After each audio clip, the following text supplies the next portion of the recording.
Corona संक्रमण भले ही अब कहीं सुनाई न देता हो, लेकिन इसको लेकर एहतियात अभी भी बरतना जरूरी है।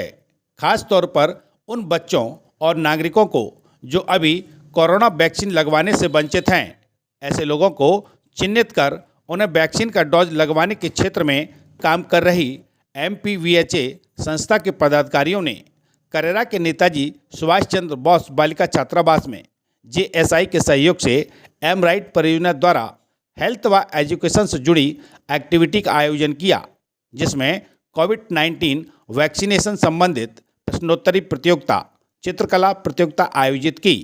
आयोजन में समाज सेवी डॉक्टर ब्रिजेश अग्रवाल, जन पहल न्यूज हेड नरेंद्र तिवारी उपस्थित हुए। इन्होंने भी अपने उद्बोधन में छात्राओं को कोविड-19 वैक्सीनेशन के लिए प्रेरित किया। MPVHA की जिला समन्वयक नीरज स्वानी द्वारा कोविड टीका प्रकार, वैक्सीन के प्रकार और नाम और लगने की उम्र भी बताई। साथ ही वैक्सीनेशन से जुड़ी भ्रांतियों को दूर किया। विजेता छात्राओं को पुरस्कार भी वितरित किए गए। आयोजन में छात्रावास प्रभारी ममता यादव, क्लस्टर कोऑर्डिनेटर नीलेंद्र यादव, दीपक प्रजापति सहित छात्रावास स्टाफ उपस्थित रहा। कोशिश ये करनी है कि जो भी हमारी बीमारी की रीति है, आप ये ना समझें कि वो बीमारी खत्म हो गई, क्योंकि वायरस यदि कोई आ गया तो वो लंबे समय तक बना रहता है, बहुत लंबे समय तक बना रहता है। और हमारे बच्चे क्या दिक्कत है? मास्क लगाने से केवल कोविड नहीं, आपको बीमारी बचती है। मास्क लगाइए। आपने कभी सुना है कि रेल जिस तारीख से बनी थी, रेल का जब आविष्कार हुआ था, उसके बाद कभी रेल के पहिए थमे हों?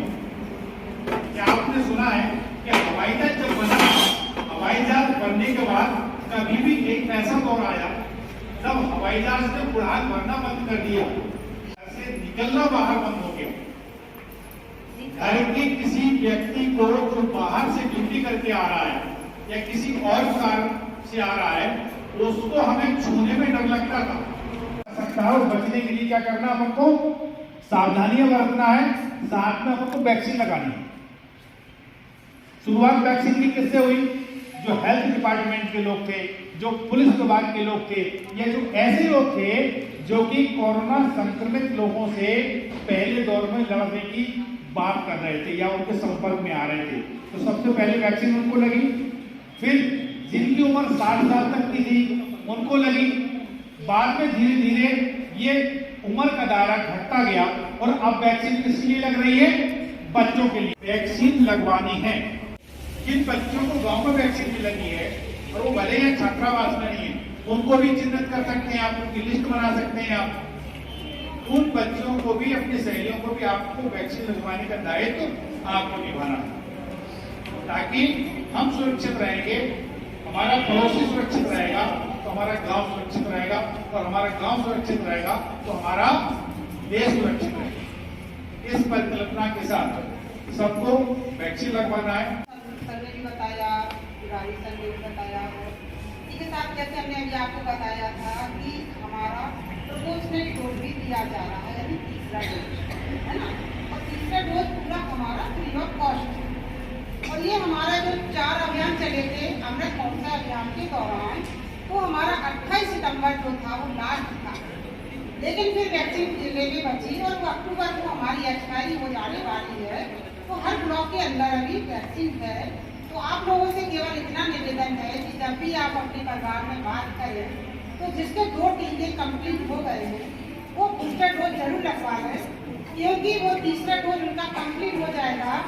और इसके बाद में फिर अक्टूबर के बाद, अब पता नहीं दूसरी गाइडलाइन कब आएगी, सुना जा रहा है, अखबार है या सही है पता नहीं है, कि कुछ वैक्सीन का डोज दी जाएगी तो उसका कॉस्ट लगेगा, पैसा लिया जाएगा। तो लास्ट डेट उसकी 31 अक्टूबर, समझ रहे ना आप लोग? तो इसका आज कितनी तारीख है? 18, यानी अभी हमारे पास 10 दिन शेष हैं। तो आप अपने अपने घरों पे जब भी बात हो, अगर हम यहाँ पे प्रांगण में कम से कम 100 बच्चे या 90 बच्चे बैठे हुए हैं, अगर घर में से आपके चाचा, दादा, दादी, अम्मा, पापा जो भी हैं, कम से कम इतना सहयोग करें कि अगर उनके 2 टीके लग गए तो तीसरा लगवाने के लिए जरूर बात करें, लेकिन तीसरा टीका जब भी लगेगा जब 6 माह कंप्लीट हो गए। वो सिर्फ एक हमारा सुरक्षा कवच है, संपूर्ण टीका नहीं है। वो केवल हमारे इम्यूनिटी पावर को बढ़ा रहा है। वो एक सुरक्षा कवच है जो हमारे को कोरोना तो होगा, इसकी कोई गारंटी नहीं है कि नहीं होगा, होगा ही होगा, किसी को भी हो सकता है। लेकिन सिर्फ और सिर्फ अगर हमारे को टीका लगा है तो वो एक हमारा सुरक्षा कवच है और उस कवच की वजह से हम सुरक्षित रहेंगे, मरेंगे नहीं।